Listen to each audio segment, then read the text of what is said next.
समय का खेल, दो भाइयों की दर्द भरी दास्तान। बहुत समय पहले एक गांव में मोहन और सोहन नाम के दो भाई रहते थे। दोनों के माता पिता का देहांत बचपन में हो गया था। मोहन बड़ा था, संयमी था, मेहनती था और धैर्यवान। सोहन छोटा था, नटखट, जिद्दी और हमेशा जल्दबाजी में रहने वाला। दोनों ने मिलकर खेत जोते, मेहनत की और किसी भी तरह अपनी जिंदगी चलाई। गांव वाले हमेशा कहते,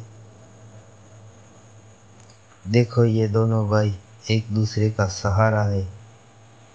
अगर ऐसे ही रहेंगे तो जिंदगी कभी इन्हें हरा नहीं पाएगी। लेकिन समय को कौन जानता है, कब बदल जाए। अचानक एक दिन गांव में अकाल पड़ा। बारिश नहीं आई, खेत सब सूख गए। मोहन बोला, भाई तू धैर्य तो रख, समय कठिन है लेकिन यह बीत जाएगा। सोहन चिढ़ कर बोला, तू हमेशा यही कहता है, धैर्य रखने में क्या फायदा।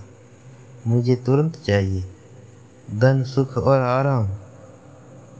धीरे धीरे सोहन शहर की ओर भागा और मोहन गांव में रहकर संघर्ष करता रहा। शहर में सोहन को शुरू में काम मिला, कुछ पैसे भी आए और सोचने लगा, भाई कितना मूर्ख है, समय का इंतजार करता है और मैं समय को ही जीत रहा हूँ। उधर मोहन खेत में पसीना बहाता रहा, कभी भूखा सोया, कभी फटे कपड़े पहने, लेकिन विश्वास रखा कि समय मेहनत का फल जरूर देगा। साल बीतते गए, सोहन के पास पैसा तो आया, लेकिन साथ में बुरी आदतें, बुरे दोस्त, शराब और गलत आदतें भी आ गई। उनके पैसे धीरे धीरे खत्म हो गए। एक दिन जब वह थका हारा सड़क पर गिरा तो कोई उसको पूछने वाला भी नहीं था। वही दूसरी ओर गांव में मोहन की मेहनत रंग लाई। पानी का स्रोत निकल आया, खेत लहराने लगे। धीरे धीरे मोहन सम्मानित किसान बन गए। सालों बाद सोहन टूटे कपड़े में गांव लौटा। वह देखता है कि उसका भाई अब गांव का सहारा है। गांव वाले उसे मोहन भैया कहकर आदर देते हैं। सोहन रोते हुए उसके पैरों में गिर पड़ा और बोला, भाई मैं समय को नहीं समझ पाया। मैंने सोचा कि समय हमेशा मेरे साथ है, पर समय ने मुझे धोखा दिया। तब बड़े भाई मोहन ने आंसू रोकते हुए कहा, नहीं भाई, समय कभी किसी को धोखा नहीं देता। समय तो आईना है। जिसने धैर्य रखा, मेहनत की, समय ने उसे गले लगाया और जिसने लालच किया, समय ने उसे सजा दी। सोहन की आंखों में आंसू बहते रहे। उनका जीवन बर्बाद हो चुका था, लेकिन दिल में पछतावा भी रह गया था। समय का काम ही बदलना है, वह कभी किसी के लिए रुकता नहीं।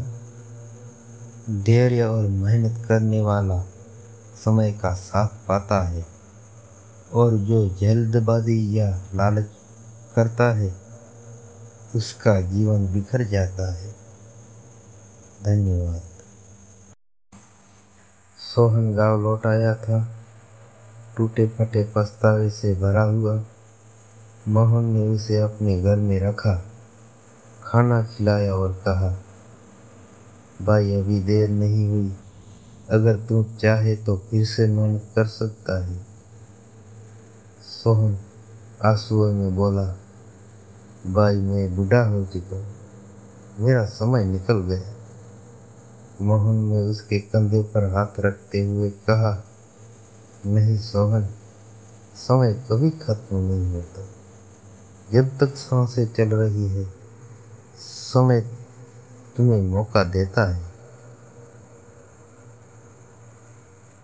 अगली सुबह दोनों भाई खेत पर गए।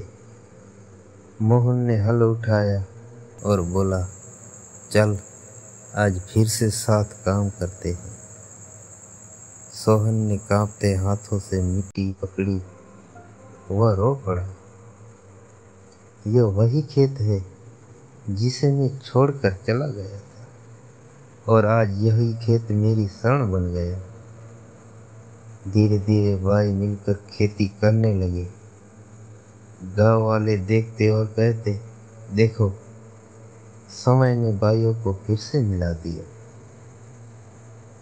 लेकिन समय का दूसरा चेहरा भी था। सोहन का शरीर अब कमजोर हो चुका था। दिन भर काम करने के बाद उसकी सांस फूलने लगती थी। एक रात वह मोहन से बोल, भाई, मैं समझ गया कि समय कितना कीमती है। अगर मैंने जवानी में मेहनत की होती तो बुढ़ापे में बोझ न बनता। मोहन की आंखों में आंसू आ गए। उसने कहा, भाई, तेरा पछतावा ही लोगों के लिए सबसे बड़ी सीख होगी। दिन बीतते गए। सोहन की हालत बिगड़ने लगी। एक शाम खेत के किनारे वह पेड़ के नीचे बैठा था। आकाश में ढलता हुआ सूरज, पत्तों की सरसराहट और ठंडी हवा। सोहन बोला, भाई, अब लगता है मेरा समय सचमुच पूरा हो गया है। लेकिन मैं खुश हूँ कि अंत में तेरे साथ में हूँ। मोहन उसे गले लगाया। उसके आंसू सोहन के कंधों को भिगोता रहा।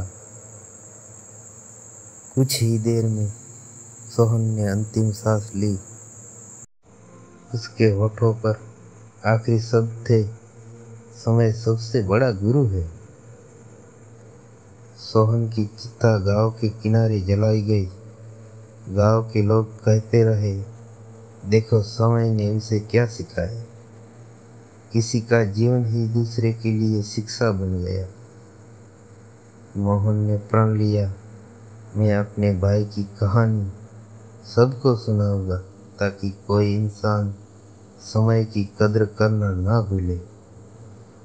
समय दो चेहरे वाला होता है।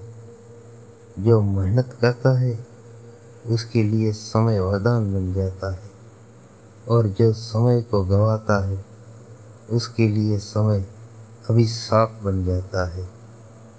लेकिन जब तक जीवन है तब तक समय है, और जब तक समय है तब तक सुधरने का मौका भी है। धन्यवाद दोस्तों।